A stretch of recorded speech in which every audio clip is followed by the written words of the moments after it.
A mountain man rescued a mail-order bride, and her widow's sister fell in love with him too.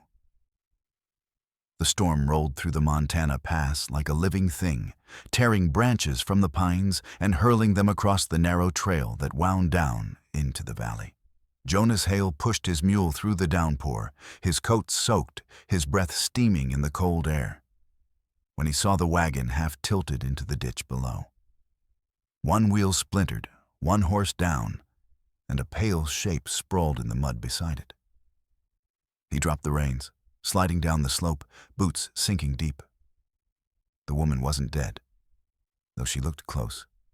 Her dress torn, her hands scraped raw, hair plastered to her face with rain. "Ma'am," he said, kneeling beside her. "You hear me?" Her eyelids fluttered, a sound leaving her lips like the ghost of a word. He lifted her gently, feeling how light she was, more air than bone. In the wagon, he found a chest of clothes, a small Bible, and a letter sealed with wax. The name read, Evelyn Harrow. "Mail-order bride," he muttered, tucking it away. "Hell of a place to get lost." He carried her up to his mule, shifting her into the saddle before mounting behind her, the storm clawing at them as he rode hard for the cabin, hidden in the timberline. It took nearly an hour to reach it, the door banging open beneath his shoulder as he brought her inside. He laid her on his bed near the fire, stoking the flames until the room filled with orange light and the smell of wet earth. Her face, clean now, was younger than he'd thought. Freckled, soft, almost childlike in its exhaustion. "You got the kind of luck that kills most folk," he murmured, hanging his coat. She stirred slightly, whispering something he couldn't catch. "You're safe," he told her, though the word felt too big for the walls around them. As the night deepened, the storm beat against the windows, like a warning he refused to hear. He sat beside her, feeding the fire every hour, watching the rise and fall of her chest. Near dawn, she opened her eyes fully, blue, dazed, fixed on his face. "Who are you?" she asked, voice barely there. "Name's Jonas," he said. "Found you broke down on the pass." She looked around, shivering despite the heat. "Where's my sister?" "Ain't seen no one else," he answered softly. The panic that flashed through her eyes told him what he'd feared. The storm hadn't just wrecked her wagon. It had torn her life clean in two. When morning came, the storm had passed, leaving the world washed clean and still. Mist clung to the pines, and the air smelled of wet cedar and smoke from the fire Jonas had tended through the night. The woman, Evelyn Harrow, as the letter said, slept soundly, her breathing soft beneath the wool blanket he'd wrapped her in. Jonas moved quietly, stirring the coals, his movements practiced from years of solitude. He'd long stopped counting winters since the avalanche that took his brother and the life he'd once known. He'd learned to speak only when needed, to fix things that broke, and to let the rest go. But as he looked at her, this stranger who had fallen straight out of the storm and into his silence, something in him stirred that he didn't have words for. When she woke, her eyes were clearer, her voice trembling as she whispered, "My sister, Clara, she was behind me, riding from the station." Jonas shook his head slowly. "I rode back when it broke light. No tracks past yours. Storm wiped everything clean." The color drained from her face, and she turned away, her hand clutching the blanket tighter. He reached into his coat and pulled the sealed letter from his pocket, holding it out. "Found this in your wagon. Might be worth keeping." She took it, tracing the wax seal with her thumb. "It was for the man I was supposed to marry," she said softly. "I don't think he'll be waiting anymore." Jonas didn't answer, only nodded and stood, grabbing his hat. "I'll check the pass again once it clears. Maybe your sister found cover." "You don't have to," she said. but there was a flicker of hope in her tone. "Ain't about having to," he replied, pulling on his coat. "Ain't right leaving someone to the mountains." When he stepped outside, the cold bit at his skin, sharp and honest. The trail ahead was thick with fallen limbs and slick mud. But he pressed on, the thought of another lost soul driving him harder than sense allowed. Hours later, as he crested the ridge, he saw it. A single horse tied beneath a pine, steam rising from its flanks. And beside it, a figure kneeling in the mud, wrapped in a dark cloak, whispering a name into the wind. "Evelyn," the woman cried softly, her voice breaking. Jonas stood there a moment, watching the widow who didn't yet know her sister lived. Clara Harrow turned when she heard the crunch of boots on the wet ground, her eyes wide, cheeks streaked with tears and mud. The woman before Jonas looked nothing like her sister. Stronger somehow, her hair pinned back beneath her hood, her grief held tight behind her spine. "You from town?" she called, her voice sharp, half hope, half warning. Jonas stopped a few paces away, lifting his hands. "No, ma'am. Cabin up the ridge. Found your wagon yesterday, took the girl back with me." For a heartbeat, she just stared, her lips parting like she'd forgotten how to breathe. "She's alive?" "Cold, bruised, but breathing," he said. "Storm near took her, but it didn't win." Clara swayed, her hand gripping the tree beside her as if to hold the earth still. "Thank God," she whispered. "I thought—" Her voice broke, and she didn't finish. Jonas stepped forward slowly. "You best come with me. She's waiting." She hesitated, studying him through the fading mist. "Why would you help a stranger?" He shrugged. "Because someone should have done it for me once." The words hung between them, heavier than the morning air. She nodded, wiping her face before climbing onto her horse. The ride back was quiet, save for the creak of leather and the rush of the river below. Clara's eyes kept flicking toward Jonas, toward his steady hands, the calm way he guided the mule through the narrow trail. She hadn't spoken much since her husband's death 2 winters back, hadn't trusted many men to speak truth since then. But something in this one's silence felt more honest than words ever did. When they reached the cabin, Evelyn cried out her sister's name and ran from the doorway, stumbling into her arms. The 2 women clung together, laughter and sobs tangled into one sound that made Jonas turn away, giving them the privacy grief and joy both required. Inside, the cabin felt smaller now, filled with life again. Clara moved like she belonged already, unpacking her saddlebag, setting a pot on the fire, hands working out of habit. "You didn't have to come for me," Evelyn said softly. Clara smiled faintly. "You always needed looking after." Jonas watched from the corner, his rough features softening in the glow of the flames. He told himself he'd done his part, that by morning they'd be gone, and he'd return to the quiet he'd built. But as Clara looked up at him and said, "You saved what's left of my family," something deep in his chest whispered a warning he didn't yet understand. The heart never stays empty for long.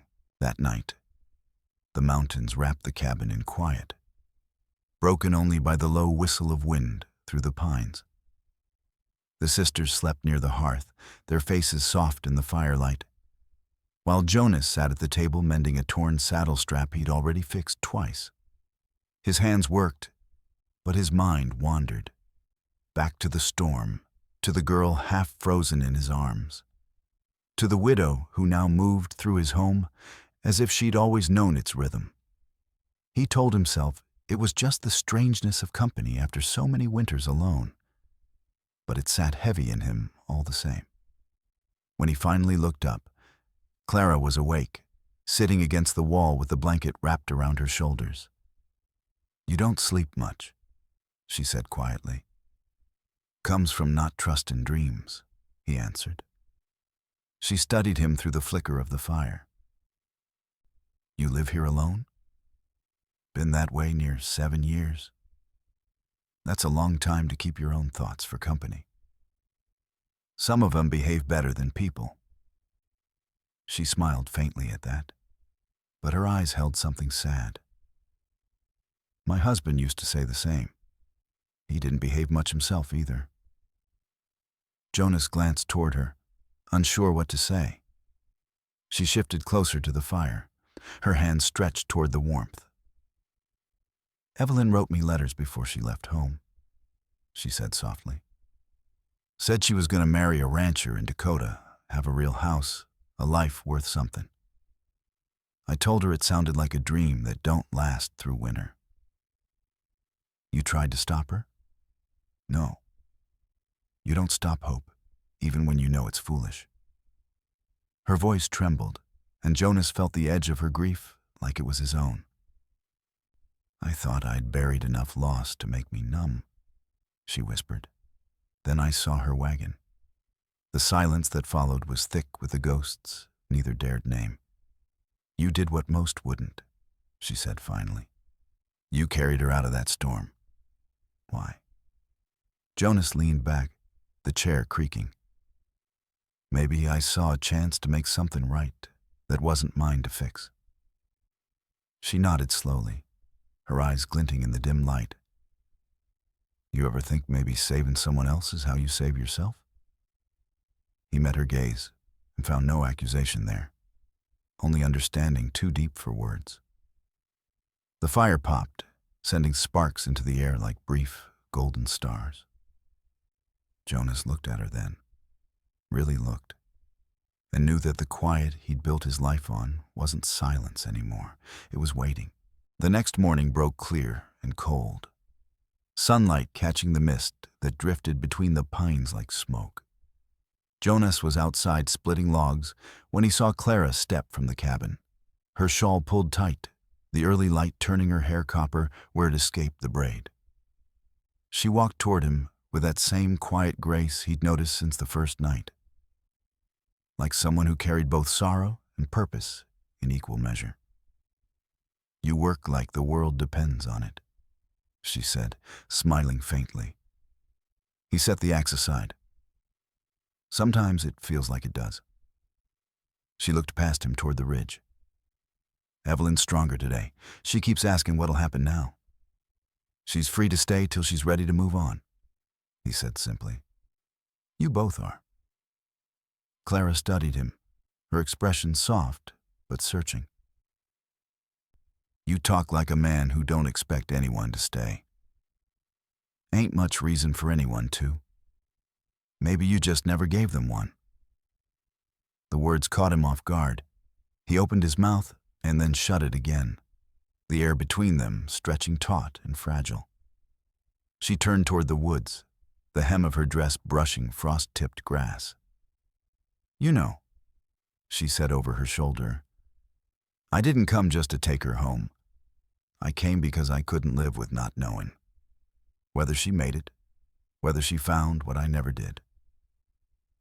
"What's that?" he asked. She looked back at him, eyes shining in the cold light. "A reason to breathe without fear." Jonas felt something shift in him then. Slow, certain, dangerous. He'd told himself he'd seen enough of love to know it only brought loss. But the sight of Clara standing there, strong and human and aching, burned through that lie like sun through fog. He took a slow step closer. "World's hard on folks who still hope," he said. "Then maybe that's why they need someone who remembers how." For a long moment, they just stood there, the forest holding its breath around them. Then Evelyn's voice called faintly from the cabin, breaking whatever spell had settled. Clara turned away, her hands trembling slightly. "You should come inside," she said. "Breakfast's nearly done." Jonas nodded, watching her walk back toward the porch, the morning light trailing her like a promise he wasn't sure he had the right to keep.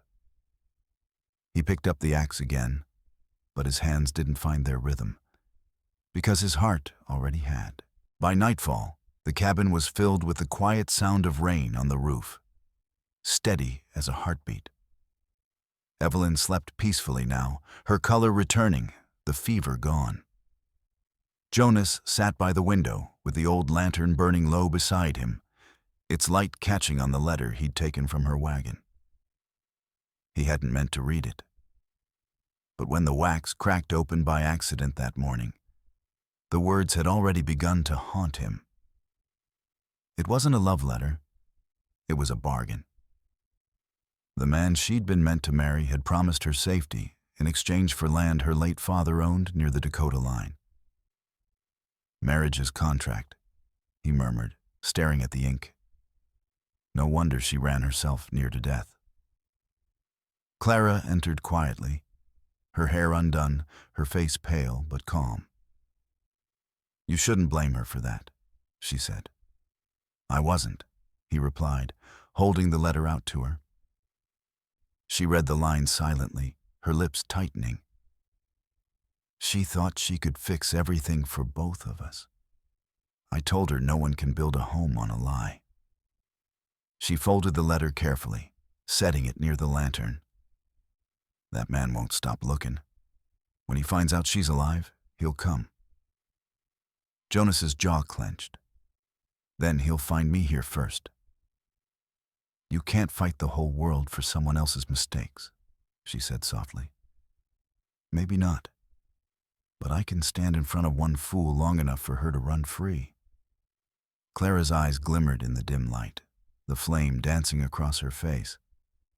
"And if that fool doesn't come for her? But for both of us?" He met her gaze, the room suddenly too small for the air they shared. "Then we face him together." The words were simple, but they landed heavy, full of things neither dared to name. The rain deepened, the lantern flickering as the wind pressed against the glass. "You ever think," she whispered, "that some souls find each other not because they're meant to, but because they're both too tired to stay lost?" Jonas stood slowly, his shadow stretching long against the wall. Maybe that's what being found really means. He crossed the room, stopping beside her. The lantern flame trembled between them, painting gold across her eyes. For the first time, she didn't look away. The world outside could have fallen silent, and neither would have noticed. When he finally spoke, his voice was rough but steady. "Whatever comes, you'll have light here." She smiled faintly. "Then don't let it die." The next morning brought a cold wind from the north, and with it, the crunch of hooves on the frozen path. Jonas heard them before he saw them. 2 horses, one carrying a man wrapped in a dark coat, the other tethered to follow. He stepped out onto the porch, rifle in hand but lowered, watching as the stranger dismounted. The man was clean-shaven, younger than Jonas, his boots too new for the mud. "Name's Charles Danner," he said, voice slick with the confidence of someone who'd never begged the land for mercy. "I'm here for a woman, Evelyn Harrow." Jonas didn't move. "She ain't in shape to travel," he said evenly. "You can turn back now." The man's smile didn't reach his eyes. "That girl's my fiancée by contract. She signed her name to a promise, and that promise belongs to me." "Ain't no man owns another," Jonas said. "You'll ride out alone." Danner took a slow step forward. "You the mountain hermit they talk about in town? Thought you'd be bigger." Jonas's voice dropped low.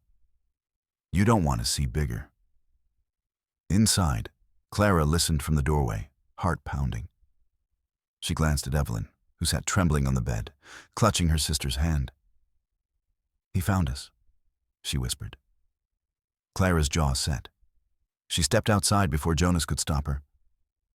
"Mr. Danner," she called, her tone steady. "You don't know what she went through. She nearly died in that storm." His gaze flicked to her, something sharp glinting there. "And who might you be?" "Her sister. The one who buried a husband while you wrote contracts."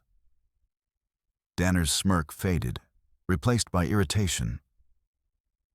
"Then you'll understand the value of keeping what's owed." Jonas stepped forward, blocking him from taking another inch. "You heard the lady. Go home." "You gonna shoot me for collecting what's mine?" Danner taunted. "If it means keeping her free, I'll do worse." The wind howled through the pines, carrying the weight of the moment like a drawn bow. Danner looked from Jonas to Clara, seeing the unspoken bond between them, and something cruel sparked in his grin. "Didn't know mountain men took two sisters for company," he sneered. The words hit like a slap, and before he could blink, Jonas's fist connected with his jaw. Danner fell hard into the mud, the rifle clattering nearby. Jonas stood over him, breathing hard, rain beginning to fall in sharp silver lines. "Get up," Jonas growled, "and ride before this mountain decides to bury you." Danner spat blood, his pride cracked open. But when he looked up, it was Clara's eyes, cold and fearless, that made him finally turn his horse and leave. The rain turned to sleet by afternoon, the sky darkening until the pines looked like black sentinels watching the mountain bleed into night. Jonas stood by the fire sharpening his knife, every muscle taut, his mind replaying Danner's sneer like a splinter under the skin. Clara moved quietly behind him, her hands trembling as she poured water into a pot. "He'll come back," she said softly. "Men like that don't lose easy." Jonas nodded once. "Then he'll learn hard." Evelyn looked up from the corner, her face pale but set with resolve. "I don't want anyone hurt because of me." "Ain't your fault he mistook greed for love," Jonas said. "World's full of men who think a promise on paper's stronger than a soul." He looked toward the window, catching a flicker of movement beyond the frost. "Get down," he said sharply. A gunshot shattered the glass, splinters flying as the lantern swayed. Jonas dove for his rifle, pushing Clara to the floor. Two figures were visible through the storm, Danner and another man, both crouched behind rocks. "Stay low," he hissed, firing once into the dark. The echo thundered through the trees. "They'll burn the place," Clara whispered. "Not if I reach 'em first." He slipped through the back door into the icy wind, moving silent as shadow, circling wide through the trees. Danner's companion didn't hear him until it was too late. A flash of motion, a grunt, and the man went down, his weapons skidding into the mud. Jonas turned toward the ridge where Danner stood, shouting curses, firing wild into the cabin's glow. Then a second shot rang out. Not his, not Danner's, and Danner froze, the bullet carving a hole through his hat and sending it spinning into the dirt. Clara stood in the doorway, rifle steady, her braid whipping in the wind. "Next one don't miss," she said, voice clear over the storm. Danner dropped his gun, eyes wide, the arrogance drained clean from him. "She's yours," he stammered. "Both of 'em. Keep 'em." Jonas stepped closer, jaw clenched. "They ain't things to keep." Danner turned and stumbled into the darkness, his horse's hooves fading into the storm. For a moment the world held still, only their breaths visible in the freezing air. Jonas lowered his rifle, looking toward Clara, rain glinting in her hair like strands of silver. "You didn't have to shoot," he said softly. "I didn't," she answered, eyes steady. "But I needed him to know I could." And for the first time in years, Jonas smiled. not from peace, but from pride. By morning, the world was white again. Snow layered over the night's scars as if the mountain itself wanted to forget. The smoke from the cabin chimney rose straight into a pale sky, and the air was still except for the crackle of the fire inside. Evelyn slept deeply on the cot by the hearth, her hand resting on the folded letter that had started it all. Clara sat beside her, half leaning against the wall, her rifle within reach, though her eyes had softened with exhaustion. Jonas stepped in from the cold, his coat frosted, his beard damp with melting snow. "Trail's clean," he said. "Danner's gone for good. Town'll find him limpin' and talkin' nonsense if he makes it that far." Clara looked up, relief mingling with something deeper. Respect, maybe even trust. "You could have killed him," she said quietly. "Would have been easier." Jonas nodded, setting his rifle down. "But easy don't fix nothing. Mercy does." She smiled faintly, her breath fogging the air. "You talk like a preacher for a man who don't go to church. Maybe I just learned what sermons forget, that forgiveness looks a lot like fightin' when you do it right." She laughed softly, the sound warm against the cold morning light. Evelyn stirred and opened her eyes, weak but smiling when she saw them both. "You stayed," she murmured. "Didn't figure you'd want to wake to strangers gone," Jonas said, pulling a chair close. "We'll get you to town once the snow breaks." "And you?" she asked, voice trembling. "You'll stay here alone again?" He hesitated. "Ain't sure the mountain's as empty as it used to be." Clara's gaze lingered on him, something unspoken passing between them like the quiet after thunder. She reached for the kettle, pouring water into a tin cup, her hands brushing his as she passed it. "Then maybe it's time it stopped being empty," she said. They ate in silence for a while, the sound of the fire steady, the air heavy with peace and promise. Outside, sunlight touched the ridge where the storm had broken, painting the valley in gold. "Jonas," Evelyn whispered, "thank you for saving me." He looked at her gently. "You saved yourself. I just gave the mountain reason to help." As the sisters shared a look that only blood and loss could explain, Jonas stepped to the doorway, staring out at the wide horizon. The snow still shone, the forest still breathed, and for the first time since his brother's death, he felt the weight of the world shift lighter. Some rescues, he realized, didn't end. They began. Spring came late to the high country that year, soft and patient, like forgiveness taking root. Snowmelt trickled through the pines, filling the stream below Jonas's cabin, and wildflowers pressed through the soil as if the mountain itself had decided to breathe again. Inside, the scent of bread and pine smoke mingled with laughter, the kind that came easy now. Evelyn sat by the window sewing, her arms stronger, her cheeks touched with color. Clara knelt by the hearth, coaxing the fire to life as the morning light poured through the door. Jonas stepped in from the porch with an armful of chopped wood, pausing a moment to take it in. The warmth, the sound, the simple peace of three hearts beating in the same quiet place. "You keep feeding that fire, you'll have the walls sweatin'," he said, smiling. Clara looked up, grinning. "Then maybe they'll learn what it feels like to be alive." He set the logs down, wiping his hands on his coat. "You still plan to head for town come thaw?" Evelyn hesitated, glancing toward her sister. "Maybe not yet.